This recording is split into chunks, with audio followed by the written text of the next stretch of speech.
Bonjour à toutes et tous. Je suis Alexandra Grzybowska, coordonnatrice de la Bibliothèque des Amériques au Centre de la francophonie des Amériques. Au nom du Centre, il me fait plaisir de vous accueillir dans cette première rencontre, première conversation littéraire de la série Noire Amérique. Conversation littéraire avec Lilian Thuram. Noire Amérique est un programme du Centre de la francophonie des Amériques et de l'Alliance française. Je tiens ici et maintenant à remercier très chaleureusement tous nos collaborateurs, tous nos partenaires qui ont accepté d'appuyer cette belle initiative. Je remercie donc le Bureau du Québec à Chicago, Consulat général du Canada à Chicago, American Association of French Teachers, Service culturel de l'ambassade de France aux États-Unis, les éditions Mémoire d'Encrier ainsi que la Fédération des Alliances françaises aux États-Unis. Maintenant, je voulais partager avec vous quelques consignes, informations techniques. La conversation littéraire avec Lilian Thuram, animée par Rodney Saint-Éloi, sera de durée de 35 minutes. Ensuite, suivra la période de questions de 15 minutes. Tous les participants qui sont actuellement connectés, et je vous vois déjà très, très nombreux, sont invités à dialoguer dans la boîte de chat, boîte de dialogue qui se trouve en bas de votre écran. Également, une information importante, écrivez à tous les panélistes pour qu'on puisse connaître vos commentaires, vos opinions et évidemment les questions si vous souhaitez poser des questions à M. Lilian Thuram. Sans plus tarder, je cède la parole à M. Sylvain Lavoie, le président directeur général du Centre de la francophonie des Amériques. Monsieur Lavoie, c'est à vous. Merci Alexandra. Bonjour à tous. Je suis Sylvain Lavoie, président directeur général, bien sûr, PDG du Centre de la francophonie des Amériques. Je suis très heureux d'être avec vous pour cette toute première conversation littéraire Noire Amérique d'une série de 5. Je vous remercie sincèrement d'avoir répondu en si grand nombre à notre invitation. Nous sommes plus de 1000 inscrits aujourd'hui. Bravo et merci. C'est extraordinaire et cette réussite témoigne de notre désir profond de se vivre ensemble collectif sous le signe du respect, de l'entraide et du partage qui caractérise si bien cette francophonie des Amériques. Cette belle aventure, elle a débuté il y a plusieurs mois. Refus de rester les bras croisés devant les événements qui nous ont tous choqués. Nous souhaitions oser et permettre le dialogue de ces enjeux qui ont un impact significatif dans plusieurs communautés. Je crois à la solidarité, au vivre ensemble. Et je pense que la francophonie peut aider à bâtir des ponts entre les cultures, entre les communautés, de bâtir des ponts entre les individus. Je crois à une francophonie plus forte, plus inclusive, riche de son patrimoine, de ses cultures, de sa diversité et de la force et du caractère unique de chacun des membres qui la composent. La série Noire Amérique, j'en suis convaincu, sera porteuse de sens.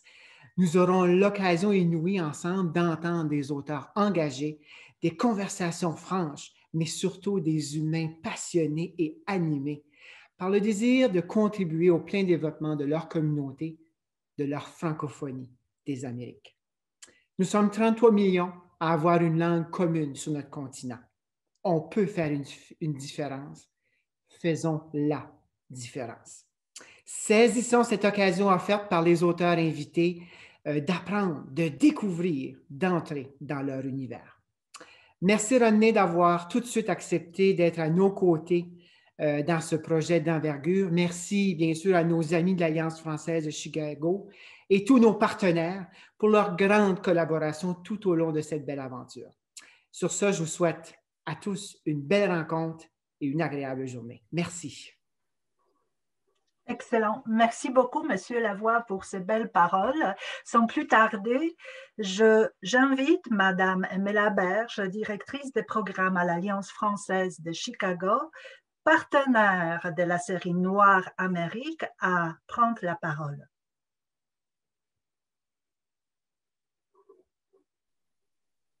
En ouvrant le micro, voilà. Bien sûr, bien sûr. Merci, merci Alexandra, merci Sylvain. Quel honneur d'avoir avec nous Lilian Thuram, le champion de l'équipe de France. Et quel plaisir de partager cet écran aujourd'hui avec celui qui écoute les voix des Amériques depuis toujours, j'ai nommé Rodney Saint-Éloi, avec l'équipe du Centre de la francophonie des Amériques, nos amis, et avec vous tous qui venez de loin pour être avec nous. Je vous parle de Chicago. Il a neigé aujourd'hui, c'est merveilleux. Une ville qui a connu beaucoup d'émotions depuis le début de la pandémie et dans la foulée de hashtag Black Lives Matter, comme on appelle ça ici. Dany Laferrière, lors de son passage ici, voilà quelques années, a dit « Ce qui frappe le plus ici, c'est la vibration. Chicago est profondément vibrante. » Et elle vibre de plusieurs origines. Et je vais vous en dire quelques-unes, juste pour ceux qui ne les connaissent peut-être pas, parce que c'est un autre Haïtien en exil, Jean-Baptiste Pointe-du-Sable, né homme libre dans la colonie de Saint-Domingue, qui a fondé cette ville vibrante en y établissant un premier comptoir commercial en 1779. Les rues de Chicago portent aussi les noms des explorateurs français, Marquette et Lassalle. Ils étaient partis à la recherche d'un passage vers l'ouest. Ils ont plutôt trouvé celui vers le sud avec le Mississippi. Mais je sais que Lilian aura des choses à dire sur qui a découvert l'Amérique. J'attends son commentaire avec impatience. Aussi, à l'origine du mot Chicago, il y a plutôt une odeur. Le terme Siskawa voudrait dire oignon ou ail sauvage dans la langue miami-illinoise. Donc, je vous parle aussi de l'Alliance française de Chicago, où je travaille depuis 10 ans. L'une des 800 alliances de par le monde, ce qui en fait le plus grand réseau culturel au monde, un réseau qui continue d'évoluer depuis sa fondation en 1883. Notre mission est la même que celle de nos amis du Centre, faire rayonner la langue française, ce que nous enseignons, et la culture francophone que nous célébrons. Mais je suis aussi québécoise de longue date, et c'est cet été confiné près du fleuve que nous avons entamé une conversation avec nos amis du Centre. Nous avons voulu savoir comment les écrivains et écrivaines des Amériques noires vivaient ces grands dérangements de l'été. Merci donc à ces auteurs et autrices qui vont prendre le temps de venir nous parler au cours des prochaines semaines. Prenons maintenant le temps de les écouter. À toi, Alexandra. Excellent, merci beaucoup, Madame Laberge.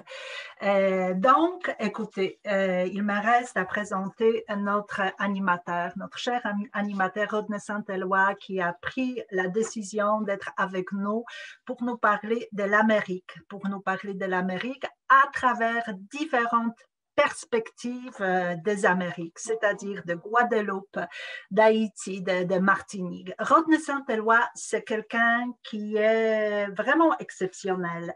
Né à Haïti, il a plusieurs cordes à son arc. Essayiste, romancier, poète et éditeur, en 2003, il fonde les éditions Mémoires d'Encrier, la maison d'édition qui fait une belle place aux auteurs d'origines diverses.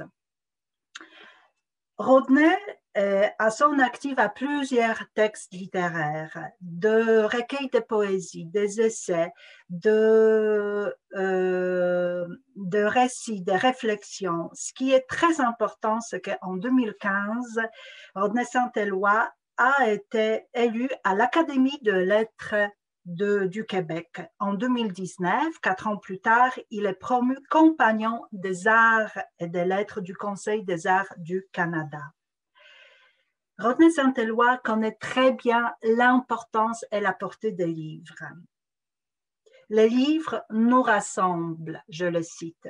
Les livres nous aident à nous faire des amis. C'est une invitation au dialogue. Si on fait des livres, c'est pour rencontrer l'autre. Donc, Rodney Saint-Éloi, je vous cède la parole pour qu'on puisse rencontrer M. Lilian Thuram, pour qu'on puisse rencontrer l'homme et son livre, La pensée blanche. Je vous remercie. C'est à vous. Merci à Alexandra. Merci Sylvain, merci Aimé et merci à tous les gens qui ont travaillé et à la réalisation de cette manifestation Noire Amérique. Merci et à Aimé qui a parlé de Jean-Baptiste Pointe du Sable quand j'étais à Chicago.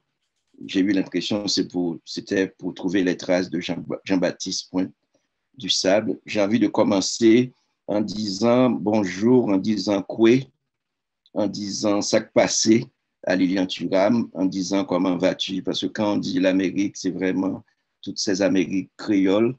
Donc, je commencerai en disant merci à tous ces auteurs-là qui nous écoutent et qui vont faire partie de cette série. C'est d'abord, on commence par Lilian Thuram.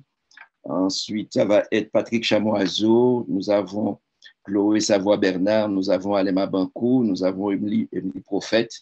Donc, qui sont tous dans des lieux différents. Donc, je vais commencer par présenter mon ami Lilian Thuram, qui est né en Guadeloupe. Il est très jeune, 172. En 2008, il a créé la Fondation Éducation contre le racisme, qui fait un travail merveilleux, éducation contre le racisme, pour l'égalité.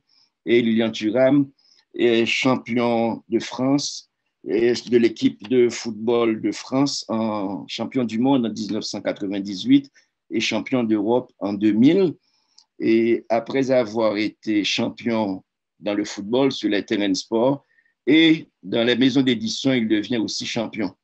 Il publie des livres un petit peu, il publie des livres en France. Chez Philippe Rey, il publie des livres chez Mémoire d'Encrier. Et on a eu la chance de réaliser avec Lilian Thuram sur un livre assez important, Mes étoiles noires, qu'on avait fait pour une dizaine de pays d'Afrique avec l'Alliance des éditeurs indépendants.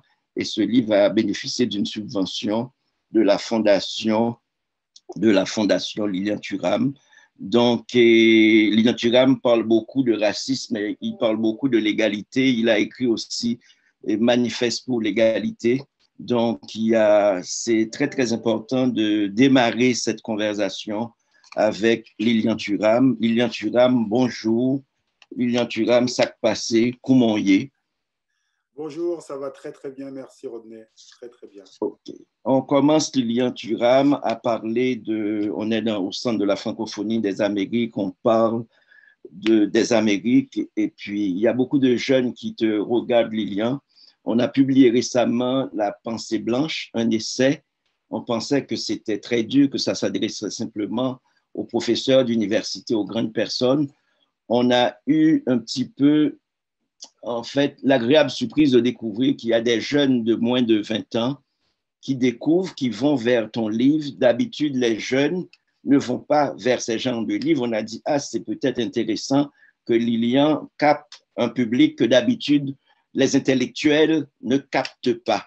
Et donc, j'aimerais te demander, Lilian, pour commencer, est-ce que tu peux dire un petit mot à tous ces jeunes? Je pense qu'ils sont nombreux en Haïti, en Colombie, un petit peu partout, en Amérique latine et dans les Caraïbes, et surtout aux États-Unis, dans les alliances françaises, dans les universités qui nous écoutent. Je pense aujourd'hui, face à cette Amérique déchirée, face à cette Amérique qui fait face à un certain nombre de défis, comme le racisme, la pauvreté, l'exclusion. Lilian, est-ce que tu aurais un mot pour ces jeunes-là qui nous écoutent? Alors, moi, je dirais à ces jeunes que la première des choses qu'il faut faire extrêmement attention, c'est qu'ils puissent développer une bonne estime d'eux-mêmes. Parce que avoir confiance en soi, avoir une bonne estime de soi-même, c'est la chose la plus importante pour un individu. Et lorsqu'on a une bonne estime de soi, il y a quelque chose d'important, c'est que nous sommes en capacité de dire non. Nous sommes en capacité de se remettre en question. Nous sommes en capacité aussi d'écouter les autres. Donc voilà pourquoi il faut vraiment les orienter sur le chemin de la connaissance. Lorsque vous êtes jeune, effectivement, très souvent, vous êtes dans des habitudes et il faut avoir le courage de questionner ces habitudes, les interroger pour pouvoir peut-être les changer si ces habitudes reproduisent des schémas, notamment le sexisme, l'homophobie ou le racisme lié à la couleur de la peau. Je pense que ça, c'est très important qu'ils prennent conscience qu'ils peuvent changer la société, la rendre meilleure. Merci Lilian, merci. Donc, on va essayer de changer la société et de la rendre meilleure. Donc, les jeunes vont être des champions. Donc, exactement. Merci. Lilian, je commencerai par une petite question. et c'est toi que je vais lire. Et à la page 38 de ton dernier livre, La pensée blanche, et le chapitre introduit bien la conversation, c'est qui a découvert l'Amérique. Et je lis ton avertissement. Lorsqu'on vous parle de Christophe Colomb, visualisez son arrivée. Êtes-vous sur le bateau avec lui, c'est-à-dire Christophe Colomb, ou sur la plage avec les Amérindiens, ici on préfère dire les autochtones, ou bien les Premières Nations. Donc, dis-moi Lilian, et où est-ce que toi tu es, où est-ce que nous, ces jeunes-là qui nous écoutent et ces adultes, où est-ce qu'ils doivent se placer quand ils disent en fait le nom de Christophe Colomb? Ben écoutez, lorsque j'ai été enfant, lorsque j'étais jeune adolescent et voire même un peu plus tard, c'était une évidence que j'étais sur le bateau parce qu'on m'avait appris que Christophe Colomb avait découvert les Amériques. Et c'est pour cela que je dis qu'il faut aller vers la connaissance et questionner en fait ce qu'on vous dit, jusqu'au jour où je me suis dit, mais ça n'a pas de sens en fait. C'est-à-dire qu'il y avait des gens en fait lorsque Christophe Colomb est arrivé. Et donc voilà pourquoi je dis souvent, il faut toujours questionner à savoir d'où l'on parle.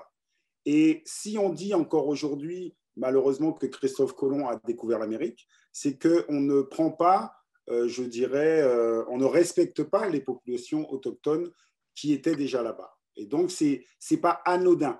Par exemple, moi, je fais l'expérience avec les enfants lorsque je vais les visiter dans les écoles. Je leur dis, voilà, connaissez-vous Christophe Colomb? Non, je leur dis, savez-vous qui a découvert l'Amérique? Et donc, tous, ils me regardent en disant, Monsieur Thuram, bien sûr, c'est Christophe Colomb. Et je sors de la classe, je leur dis, attendez, et je sors de la classe et je reviens en disant, j'ai découvert la classe. Les enfants me disent, non, ça ne marche pas. Je dis, mais pourquoi? Parce qu'on était déjà là. Et je leur dis, voilà, mais Christophe Colomb, lorsqu'il arrive dans les Amériques, il y a déjà aussi des millions d'hommes et de femmes.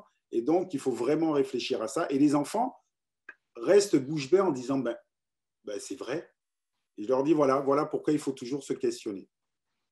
Donc, Christophe Colomb n'a pas découvert l'Amérique. Merci. Donc, merci pour cette vérité. Maintenant, je vais te poser une question beaucoup plus intimiste parce que je pense que tu en parles beaucoup dans un de tes premiers livres. On va parler de ton enfance guadeloupéenne et on va parler de ta mère qui constitue une des étoiles noires parce que tu as écrit un livre magnifique. C'est ce livre qu'on a diffusé un petit peu partout en Afrique. Et ce livre, c'est Les Étoiles Noires. Et j'aimerais bien que tu nous parles tu as parlé que quand tu étais jeune, toutes les histoires qu'on t'a racontées. Parle-nous, Lilian, de ton enfance guadeloupéenne et de ta mère. Ta mère, pourquoi tu dois nous parler de ta mère?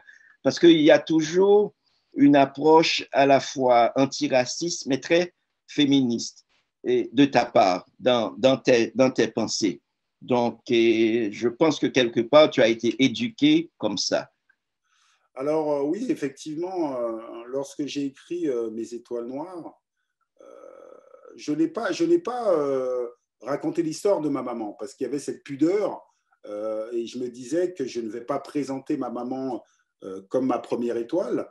Et après, nous avons traduit ce livre en bande dessinée. Et donc, dans la bande dessinée, j'ai eu le courage de dire que ma première étoile, en fait, c'était ma maman. Pourquoi c'est ma maman? Parce qu'en fait, ma maman m'a appris quelque chose d'essentiel, c'est-à-dire le courage, parce que j'étais aux Antilles.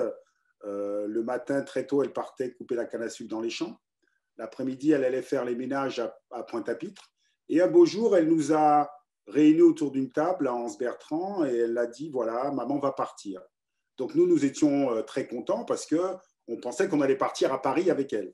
Et elle a dit non, maman va partir, elle va partir seule, elle va travailler et dès qu'elle pourra, elle reviendra nous chercher. Et c'est ce qu'elle a fait, c'est-à-dire qu'elle a travaillé à Paris. Je me souviens très souvent, elle envoyait l'argent par la poste parce que mon grand frère était le chef de famille, nous étions 5 enfants. Et donc, quelques temps après, elle est venue nous rechercher pour nous ramener à Paris. Et c'est pour cela que je comprends très facilement, vous savez, les personnes qui partent, qui changent de pays, qui changent de région pour améliorer la vie de leurs enfants. Et très souvent, on accepte que certaines personnes voyagent notamment lorsque ce sont les personnes riches, c'est-à-dire que beaucoup de personnes vont envoyer leurs enfants faire des études à l'étranger, mais ça, c'est acceptable. Mais dès que ce sont des personnes un peu plus pauvres, eh ben, ça crée problème. Très souvent, on ne les accepte pas. Et donc, c'est vrai que l'histoire de ma maman m'emmène à comprendre cette nécessité pour tout un chacun d'améliorer sa vie. Et surtout, elle a eu le courage de nous laisser, parce que ce n'est pas évident de laisser 5 enfants à l'époque en Guadeloupe. Mais en même temps, j'habitais dans un petit village et à l'époque, en Guadeloupe en tout cas, eh ben, nous étions sous la responsabilité de tous les adultes du village. Et donc, voilà pourquoi ma maman, c'est vraiment quelqu'un qui est très important. Et je voudrais dire aussi aux jeunes, faites très attention, parce que très souvent, vous avez des idoles, des étoiles qui sont très, très éloignées de vous. Faites très attention parce que regardez au plus proche de vous. Parfois, vous allez constater que vos parents, quelqu'un de votre famille, trop proche, fait tout pour changer votre vie, pour améliorer votre vie. Et donc, je pense que c'est essentiel de les prendre en exemple parce que l'exemple vraiment qui explique ce que je suis, oui, c'est totalement ma maman. Voilà. Merci, Lilian. Et dans Jeune, tu as aussi, je ne sais pas, tu aurais peut-être découvert l'Amérique parce que quand maman va partir, quand elle disait cette phrase, je pense que en tant que Guadeloupéen, de la perspective guadeloupéenne, partir, c'est nécessairement Paris. Partir où est-ce que, quand donc toi tu as découvert l'Amérique, tu nous as dit Christophe Colomb n'a pas découvert l'Amérique. Donc, Lilian Thuram, tu as découvert quand l'Amérique?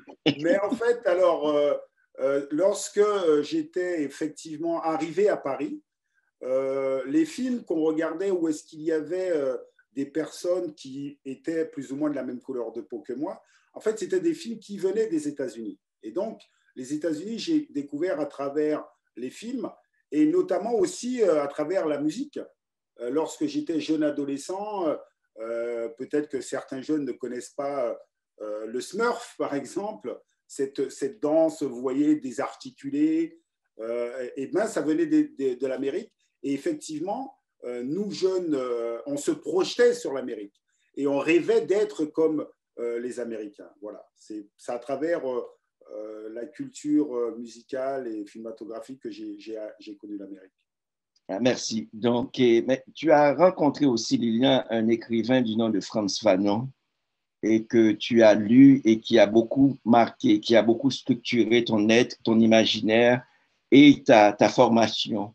Et est-ce que tu peux nous parler de Frantz Fanon, comment tu as rencontré l'œuvre de Frantz Fanon et nous parler aussi de qu'est-ce qui t'a marqué dans Frantz Fanon? Tu m'as fait la confidence en me disant que ta femme, en fait, voyait beaucoup la comparaison entre pensée blanche, la pensée blanche et peau noire, masque blanc. Donc, je te laisse ta parole. Alors, c'est très difficile de vous dire vraiment tout ce que ça m'a apporté, en fait, la rencontre à travers les livres de Frantz Fanon. Et voilà pourquoi il faut inciter les jeunes à la lecture, parce qu'un livre peut changer votre vie. Et Peau noire, masque blanc a changé ma vie totalement. Ce livre m'a apporté des réponses sur ce que j'étais, sur ce qu'était la société antillaise, ce qu'était le monde en fait. Et donc c'est d'une puissance incroyable. Et ce que j'adore chez Frantz Fanon, c'est cette radicalité en fait, c'est-à-dire il dit les choses, il pose les choses, il analyse les choses calmement, sereinement. Et ça permet, oui, tout d'un coup de comprendre, de se dire, mais c'est incroyable, mais en fait, il est en train de me parler, en fait, il est en train de me scanner, et en fait, il me donne la direction, il me donne la légitimité de ce que je suis. Et donc, c'est très compliqué de vous dire tout ce qu'il m'a apporté, mais encore aujourd'hui, lorsque je relis ces livres, ça me permet de m'analyser et vraiment me donne envie de poursuivre ce chemin. Parce qu'effectivement, ce qui est très intéressant dans Frantz Fanon, c'est qu'il nous interpelle chacun de nous pour qu'on puisse continuer à travers qu'on puisse dire les vérités, qu'on puisse analyser la société. Et surtout, il nous donne le courage de dénoncer les injustices. Et pour dénoncer les injustices, ben, il faut les comprendre. Et voilà pourquoi, encore une fois, il faut inciter vraiment tous les jeunes à la lecture, parce que, encore une fois, les connaissances vous permettent de vous libérer. Et le plus beau cadeau qu'on puisse faire à un être humain, c'est qu'il soit libre dans sa pensée. Et parce qu'il sera libre dans sa pensée, parce qu'il va comprendre effectivement pourquoi il pense ce qu'il pense et d'où cela vient. Donc, Frantz Fanon, à tout jamais un grand, grand, grand merci. Et je pense qu'il n'y a pas une personne que je connaisse qui a lu Frantz Fanon et qui ne sort pas différent de ses lectures. Ah, merci, merci pour cette libération. Je pense que ça touche beaucoup ces jeunes, cette nécessité de la lecture dont tu parles, Lilian. Je vais prendre une phrase de Fanon qui, moi, m'a beaucoup marqué, une phrase de Frantz Fanon, une citation qui dit « Le noir qui veut blanchir sa race, le noir qui veut blanchir sa race est aussi malheureux que celui qui prêche la haine du blanc. » Ben effectivement, tu sais, par exemple, la phrase que tu viens de me dire, ça raconte l'histoire des Antilles. Ma maman, lorsque j'ai commencé à parler du racisme, c'était la première personne à me dire non, il ne faut pas parler de ces sujets-là. Et petit à petit, on a commencé à discuter et elle m'avouait que lorsqu'elle était jeune, on lui disait qu'il était préférable de se marier avec quelqu'un qui aurait la peau claire pour avoir un enfant qui aurait la peau chapée. Et en créole, chapée, ça veut dire la peau moins noire. Et donc, c'est très intéressant de lire Frantz Fanon pour comprendre en fait la culture antillaise et pour ne pas tomber dans le piège du blanc, l'idée qu'être blanc serait mieux. Voilà. Oui, mais là, on va passer à La Pensée blanche, Lilian. À La Pensée blanche, ton dernier essai, est publié d'ailleurs chez Mémoire d'Encrier à Montréal et chez Philippe Rey à Paris. Pensée blanche, on retrouve des échos avec Peau noire, masque blanc de Fanon. Et est-ce que tu peux nous dire pourquoi, en fait, ce titre? Ce que je veux dire, est-ce que ce n'est pas un faux titre? Puisque à chaque fois que je vois un blanc qui regarde ce livre, le blanc dit, qu'est-ce qu'il veut me dire encore, ce Lilian? Ben effectivement, tout d'abord, alors, pour ce qui est du rapprochement peau noire, masque blanc, moi personnellement, je ne vais pas le faire parce que j'ai trop de respect pour Frantz Fanon. C'est ma compagne ou des amis qui ont lu le livre m'ont dit, mais c'est incroyable, je t'assure que c'est peau noire, masque blanc des années 2000 en fait. Parce que tu ne te rends pas compte que ça permet aussi de réfléchir sur ben, qu'est-ce que c'est être noir, qu'est-ce que c'est être blanc. Et donc la pensée blanche, effectivement, ce n'est pas la pensée des blancs. Parce que très souvent, effectivement, il y a des personnes qui font un raccourci et quelque part, ils doivent s'interroger à savoir pourquoi ils font ce raccourci. Et moi, pour ma part, la pensée blanche est très simple à expliquer. C'est une idéologie politique qui a divisé les êtres humains en races et qui a hiérarchisé ces races-là, qui a hiérarchisé selon la couleur de la peau, où on a expliqué qu'être blanc serait mieux. Et donc, il y a eu des idéologies politiques avec des lois, parce qu'encore une fois, vous pouvez mettre en place des idéologies, mais il faut qu'il y ait des lois qui les accompagnent pour ancrer la chose dans l'espace public. Donc, il y a le code noir, le code de l'indigénat, les lois de ségrégation aux États-Unis, les lois d'apartheid en Afrique du Sud.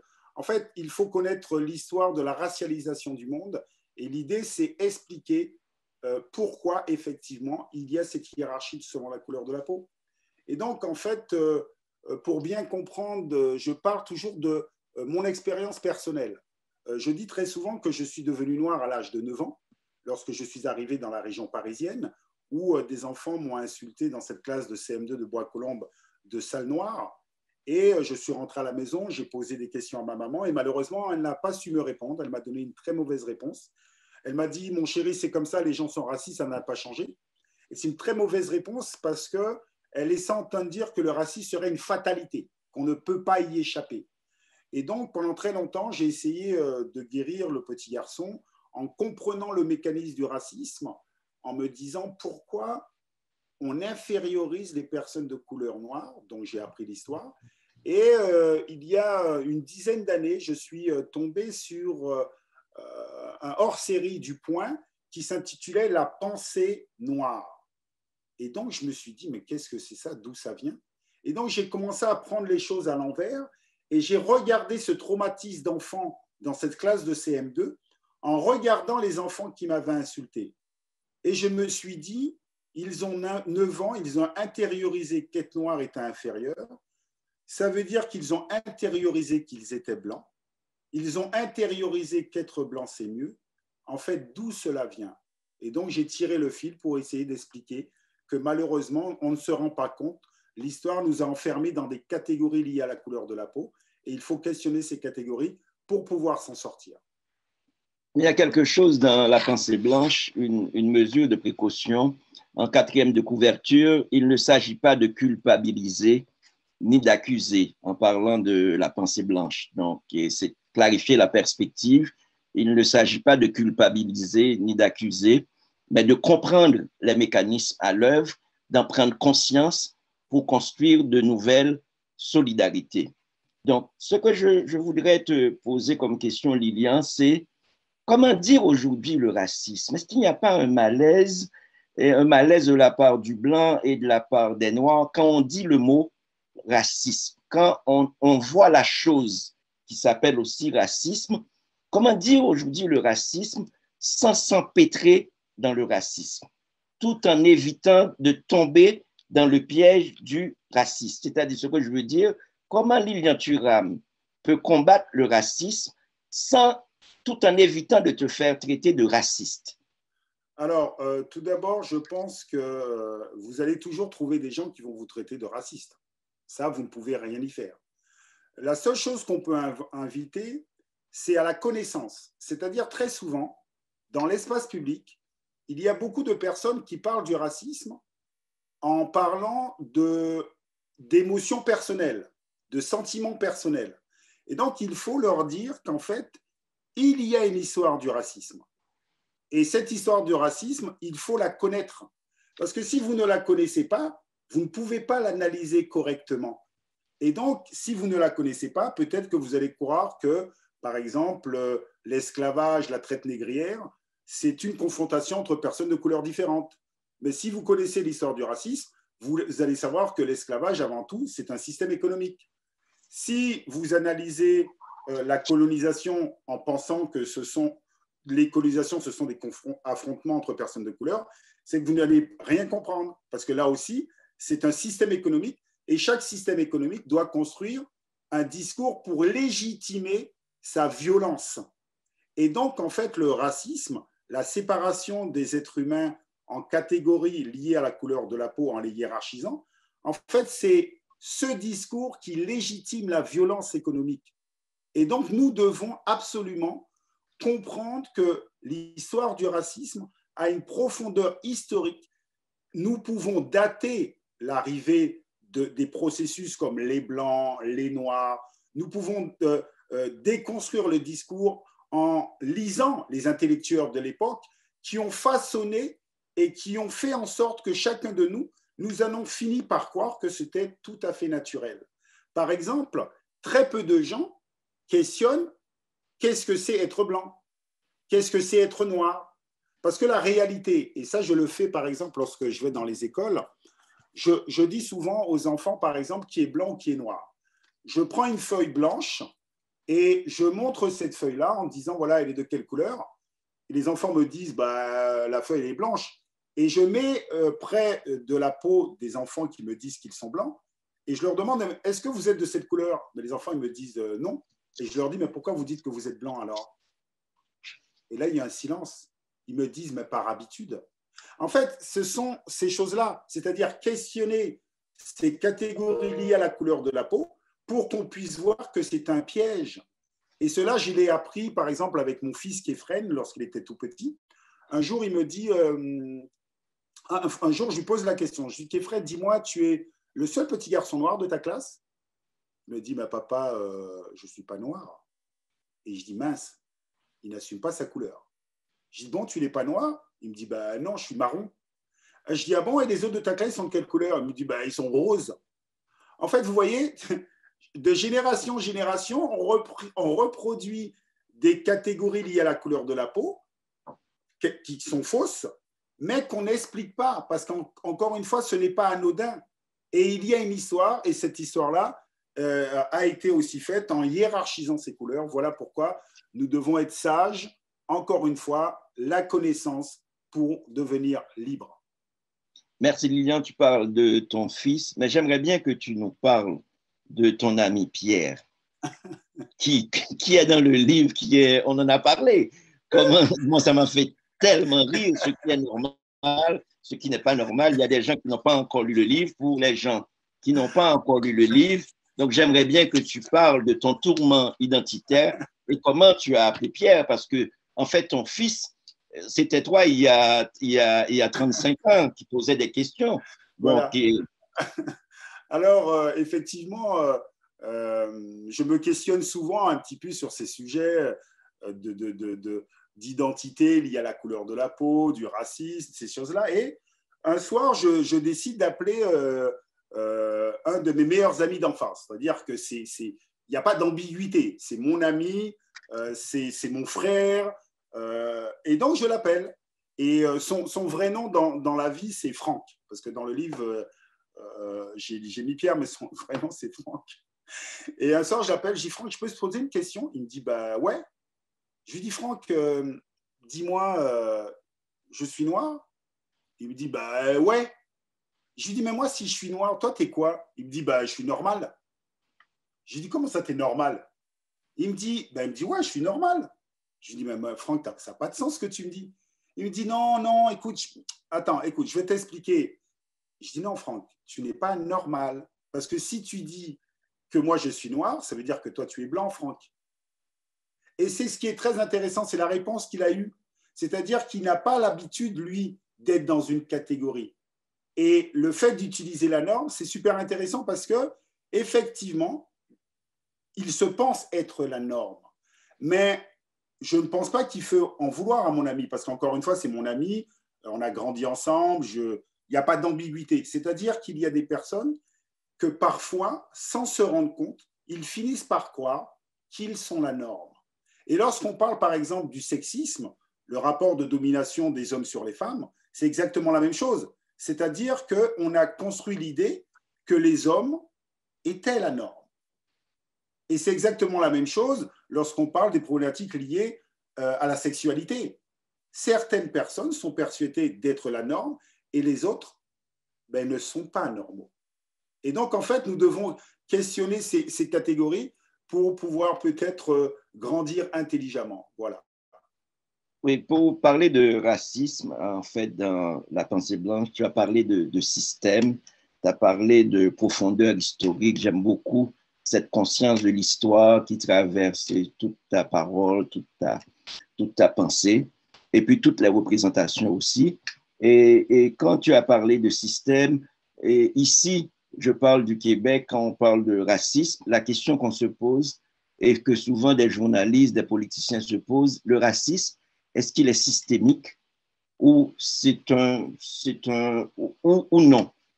Pour toi, est-ce qu'il est... Alors, tout d'abord, encore une fois, comme je dis, lorsqu'on parle de ces sujets-là, il faut comprendre l'histoire du racisme. Pour que le racisme perdure dans les sociétés, il a toujours fallu que les institutions accompagnent cette façon de penser. Et les institutions ont toujours accompagné ces formes de pensée en mettant des lois qui légitiment la pensée, qui légitiment la hiérarchisation. Aujourd'hui, effectivement, il n'y a plus de loi qui légalise la hiérarchie selon la couleur de la peau. Mais ce serait être d'une naïveté totale, croire que parce qu'il n'y a plus de loi, les choses n'existent pas. C'est comme le sexisme. Je veux dire, il n'y a pas de loi qui dit qu'il faut payer les femmes moins que les hommes. Mais il y a des pratiques culturelles, c'est-à-dire ce sont des habitudes. Et donc, voilà pourquoi c'est systémique. Et là encore, moi, je suis français. Le racisme est systémique tout simplement pourquoi? Je vous ai dit qu'il faut que les institutions légitiment certaines pratiques. Par exemple, en France, nous savons tous que la police contrôle plus facilement certaines personnes selon leur couleur de peau. La police étant l'État, ça veut dire que l'État cautionne cela, puisque l'État ne combat pas ces contrôles au faciès. Donc voilà pourquoi on peut dire que c'est systémique. Et cette différence de traitement se trouve aussi, que ce soit dans les écoles, que ce soit par exemple dans les hôpitaux avec des travaux qui ont été faits en Angleterre. En fait, c'est comprendre que c'est dans le système. C'est comme le sexisme. C'est exactement la même chose. C'est-à-dire que ce sont des reproductions liées à une histoire passée. Certes, aujourd'hui, il n'y a plus les lois qui discriminent ouvertement, mais il y a des pratiques et une façon de penser. Et je trouve que c'est extrêmement grave de ne pas prendre conscience qu'il y a l'histoire du racisme. Lorsque j'interviens ou certaines personnes interviennent, c'est parce qu'il y a une connaissance historique qui permet de dire que, par exemple, jusqu'en 1950 en France, dans les écoles, on apprenait qu'il y avait une race supérieure qui était la race blanche. Et ces livres ont été édités jusqu'en 1977.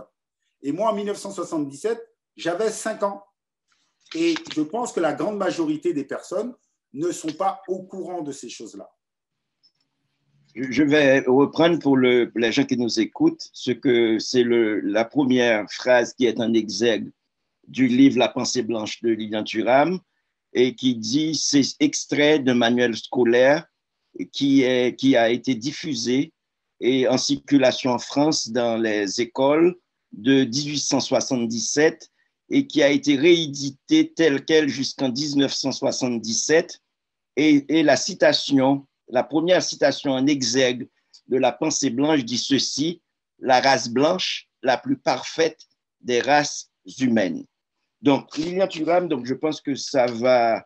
En fait, je pose ma dernière question. Ma dernière question, avant de passer au public, et avant de donner le micro à Alexandra, c'est que je parle au champion du monde, Lilian Thuram, et je pose la question 1 du sport. Quel est le rôle que le sport peut jouer, toi comme champion? Quel est le rôle que les artistes peuvent jouer dans la reconstruction du tissu social en Amérique? On voit comme c'est éclaté pour revenir à l'Amérique et surtout à nos Amériques créoles. Et ensuite, je poserai en toute finale, Lilian, la question qui est la suivante.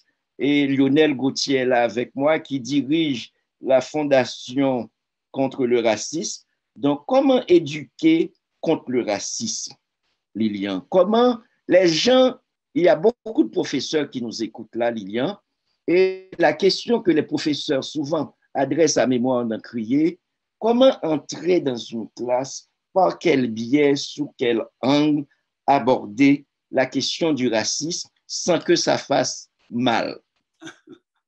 Alors, encore une fois, je pense qu'il faut rentrer par le questionnement de nos conditionnements, le questionnement de nos habitudes.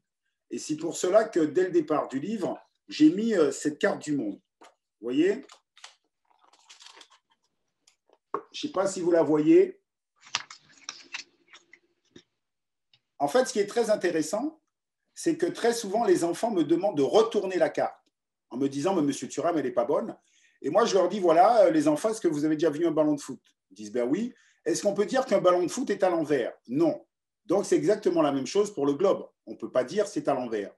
Mais par contre, sur cette carte que je montre là, au début du livre, j'essaie d'expliquer aux enfants que les cartes traditionnelles que nous connaissons ne respectent pas les vraies proportions selon le continent. Ça veut dire que l'Amérique du Nord est agrandie, l'Europe est agrandie, l'Afrique est rétrécie et l'Amérique du Sud est rétrécie. La Russie paraît plus grande que l'Afrique. En fait, ce sont des schémas de pensée que nous avons acceptés, que nous avons fini par croire que c'est vrai. D'ailleurs, lorsque on regarde, par exemple, la photo de la francophonie là, eh ben, c'est exactement la même chose. C'est-à-dire que les proportions selon les continents ne sont pas les vraies proportions. Et donc, l'idée, c'est de dire, faites très attention parce que nous avons des schémas de pensée que nous devons re-questionner. Parce que le racisme, le sexisme, l'homophobie, ça vient de schémas de pensée, ça vient d'habitudes.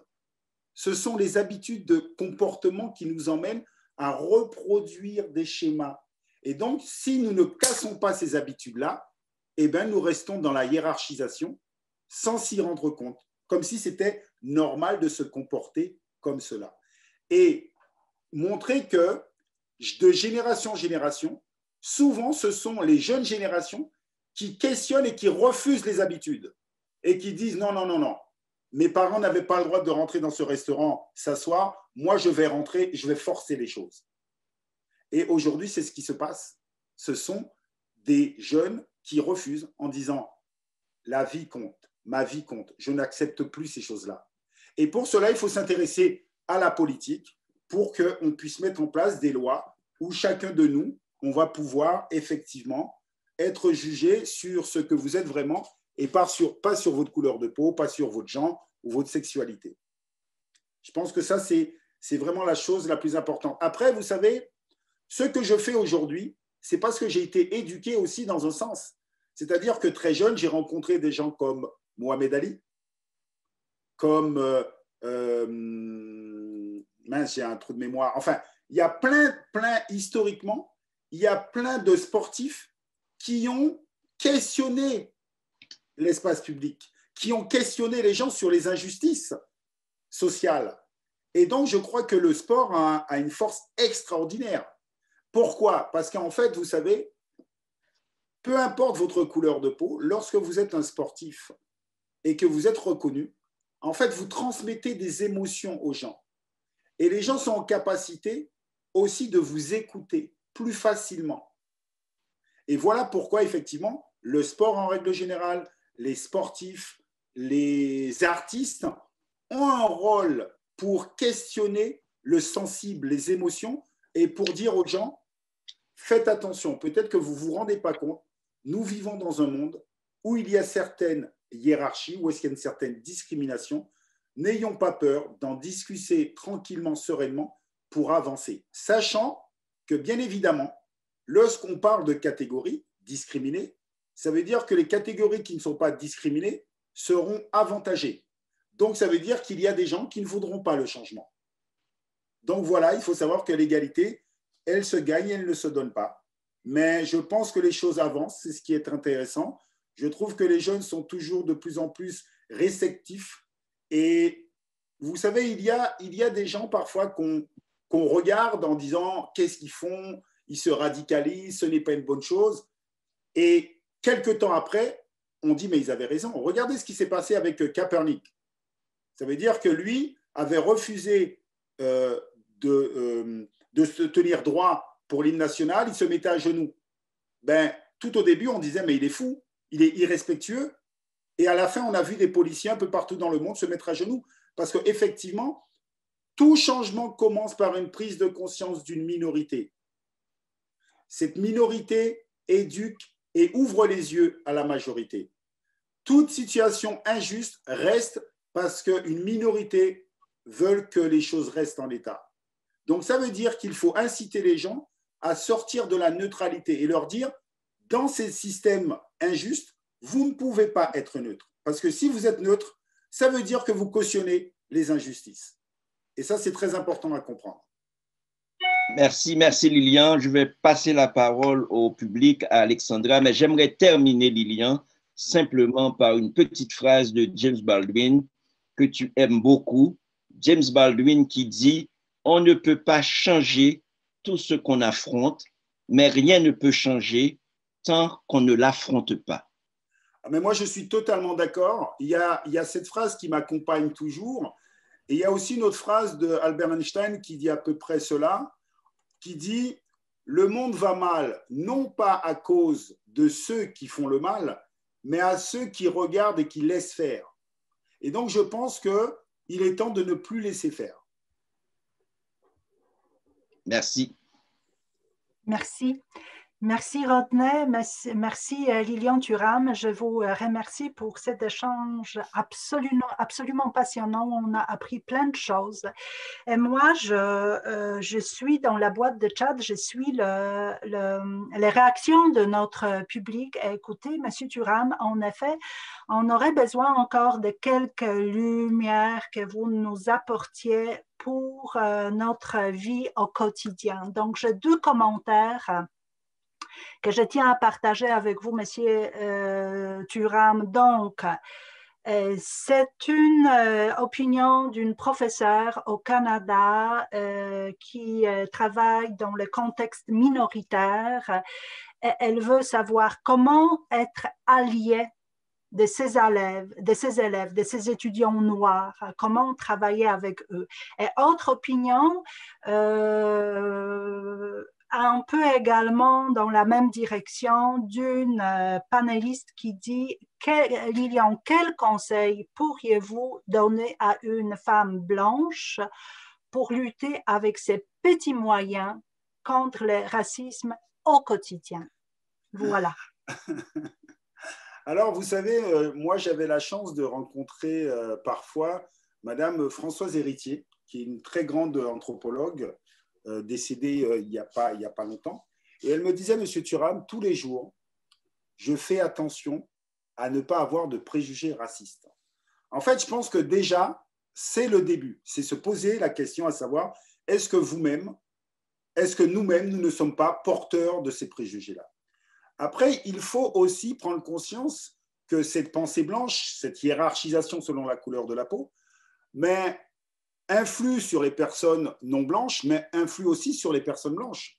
Donc, l'idée, c'est écouter les personnes qui sont discriminées et surtout, pour venir en aide, c'est comprendre, c'est prendre le temps d'apprendre cette histoire-là et de discuter et de dire « je suis d'accord avec vous », j'ai les référents qui me font expliquer ce que nous sommes en train de vivre aujourd'hui. Parce que cette pensée-là, certes, infériorise certaines personnes, mais joue aussi sur les autres. Hein. C'est-à-dire, ce n'est pas simplement les personnes qui seraient non blanches, ce que je dis dans le film, qui sont piégées dans cette histoire. Les personnes dites blanches aussi sont piégées dans cette histoire. Et donc, encore une fois, la meilleure façon, c'est qu'on puisse discuter intelligemment avec les meilleures connaissances possibles. Parce que certaines personnes qui subissent le racisme, eux aussi ne comprennent pas l'histoire du racisme. Et donc, parfois, ils sont dans quelque chose de très émotionnel et qui peut être d'une violence, d'une incompréhension, et voire une violence envers eux-mêmes d'ailleurs. Et donc, il faut inviter à la connaissance. Donc, je pense que c'est vraiment apprendre et reconnaître l'histoire qui nous emmène à avoir les problématiques que nous avons encore aujourd'hui, malheureusement. Excellent. Je vous remercie pour cette réponse. Écoutez, on a de magnifiques commentaires, que votre discussion est très éclairissante, qu'elle donne beaucoup d'idées aux professeurs, qu'ils se sont un peu beaucoup plus enrichis avec vraiment vos conseils concrets, comment travailler en classe. J'ai encore une question qui fait le lien, qui met en valeur votre trajectoire, c'est-à-dire vous, champion de foot de France, vous, écrivain, essayiste. Comment ça s'est fait, cette trajectoire? Qu'est-ce que le sport vous a apporté comme l'écriture vous apporte actuellement? Le sport m'a appris beaucoup, d'accord, beaucoup. Tout d'abord, c'est qu'on ne se fait pas seul. Parce que très souvent, dans la société, on a l'impression, et d'ailleurs, surtout lorsqu'on réussit, on a l'impression qu'on réussit par soi-même et qu'on ne doit rien à personne. Et donc, le sport m'a appris quelque chose d'essentiel, c'est-à-dire que avant de demander aux gens d'être au service de vous-même, il faut vous poser la question, est-ce que vous êtes en capacité de faire don de soi aux autres? Et lorsque vous êtes en capacité de faire don de soi aux autres, eh bien, vous devenez de plus en plus performant. À chaque fois que j'ai joué dans des équipes où nous avons gagné, c'est qu'il y avait cette philosophie. c'est-à-dire je me mets à disposition du collectif pour grandir. Et donc, moi, je crois aussi à le fait de créer des solidarités. Comment créer des solidarités et comment, historiquement, on a cassé les solidarités. On casse les solidarités lorsqu'on parle du racisme, du sexisme, en faisant des catégories. Et lorsqu'on fait des catégories, malheureusement, en sciences sociales, en psychologie sociale, en fait, vous avez tendance, sans faire attention, à avantager votre catégorie. Et donc, l'idée, lorsque je parle du racisme, c'est questionner ces catégories pour sortir de ces catégories et pour se percevoir comme des êtres humains avant tout. Des êtres humains avant tout. Et si vous avez une réflexion d'être humain avant tout, vous allez avoir une lecture plus juste de l'histoire. Vous allez avoir une lecture plus juste de ce qui se passe aujourd'hui. C'est-à-dire que très souvent, le discours politique, le discours économique a besoin des catégories pour que les gens puissent s'affronter sans réfléchir aux vrais problèmes. C'est-à-dire qu'on va dire, bon, il y a des migrants, il y a des sans-papiers. En fait, on construit des catégories pour que vous ne puissiez plus voir en l'autre quelqu'un comme vous. Mais le jour où chacun de nous, on va vouloir construire plus de solidarité dans la société, ça veut dire qu'on va lui dire, écoutez, je pense que nous devons aller vers le partage. Et alors, aller plus vers la solidarité, c'est déjà prendre en conscience qu'il faut aider les plus faibles. Mais on délégitime souvent les plus faibles en expliquant que s'ils sont comme ils sont, c'est de leur faute. Et je pense que dans le livre, ce que j'essaie d'expliquer, c'est que nous devons analyser le discours économique qui est d'une violence totale et qui essaie de dire aux gens, en fait, il n'y a pas de lien entre vous. Vous êtes des consommateurs et vous devez consommer. Si celui-là va mal, c'est de sa responsabilité. Et donc, il y a tout un discours qui fait qu'on accepte certaines choses. Et moi, je pense qu'il faut remettre au centre de la réflexion la solidarité. Et parce que c'est comme cela qu'on va résoudre les problèmes du monde. Et on doit prendre conscience qu'il y a des problèmes qui touchent tout le monde. Par exemple, lorsque on parle du réchauffement climatique, ce n'est pas simplement au Canada, en Guadeloupe, à Paris, au Cameroun. Ça veut dire que c'est des problèmes d'êtres humains. Ça veut dire comment on va faire pour vivre sur cette planète. Et si on continue à se regarder comme étant de couleurs différentes, de religions différentes, de nationalités différentes, ça n'a pas de sens en fait, parce qu'il faut régler le problème. Et donc, il faut questionner les politiques fortement. Excellent. Excellent. Merci pour cette réponse. Écoutez, le temps court, vraiment. Il nous reste, à vrai dire, 1 minute, mais j'ai envie de poser encore la dernière petite question. Si vous pouvez donner votre commentaire en éclaircissement sur le terme non blanc que vous utilisez dans votre essai. Et c'est la question qui vient de la professeure des États-Unis, la question qui est apparue également dans le contexte d'enseignement. Donc, je vous en prie. Alors, tout d'abord, oui, j'ai utilisé non blanc. D'ailleurs, je me suis fait gronder par pas mal de personnes parce qu'ils me disent, Monsieur Thuram, ce qui est très intéressant, c'est que vous prenez comme référent blanc pour dire non blanc. Et donc, j'étais un peu piégé, je ne trouvais pas le mot. En fait, vous savez, lorsqu'il a été faite une hiérarchie selon la couleur de la peau, c'est-à-dire qu'on a expliqué qu'il y avait des jaunes, des rouges, ça c'est à l'époque, et des noirs. C'est-à-dire, lorsque vous prenez le livre de Gobineau, il parle de la race jaune, la race rouge, et il signifie les qualités, les défauts de chaque race. Et donc, en fait, c'était pour revenir à cette classification et dire les non-blancs. Parce qu'effectivement, que ce soit en Asie, en Afrique, en fait, dans l'imaginaire collectif, par exemple, la beauté est blanche. C'est-à-dire qu'il y a des gens qui vont se blanchir la peau, il y a des gens qui vont s'opérer pour ne pas avoir les yeux bridés. Et donc, c'était pour signifier que, effectivement, les non-blancs, c'est ceux qui ne sont pas vus comme blancs. J'ai bien dit qu'ils ne sont pas vus comme blancs.